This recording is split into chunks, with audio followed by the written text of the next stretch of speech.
Prepare for the immediate. As Jesus was walking around the Sea of Galilee, he came to a town called Bethsaida, where he found Simon Peter and his brother Andrew. He called to them to follow him, and immediately they left their nets and followed Jesus. But earlier in John 1, when he saw Jesus passing by, he being John the Baptist, he said, "Look, the Lamb of God." Then, when the 2 disciples heard him say this, they followed Jesus. Turning around, Jesus saw them following him and said, "What do you want?" They said, "Rabbi," which means teacher. "Where are you staying?" "Come," he replied, "and you will see." So they went and saw where he was staying, and they spent that day with him. It was about 4 in the afternoon. Andrew, Simon Peter's brother, was one of the 2 who heard what John had said and who had followed Jesus. The first thing Andrew did was to find his brother Simon and tell him, "We have found the Messiah, that is, the Christ."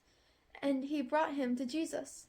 Jesus looked at him and said, "You are Simon of John. You will be called Cephas," which, when translated, is Peter. Is this a contradiction? No, because at this point, in John 1, they did not become disciples. They found the Messiah, and then they went home.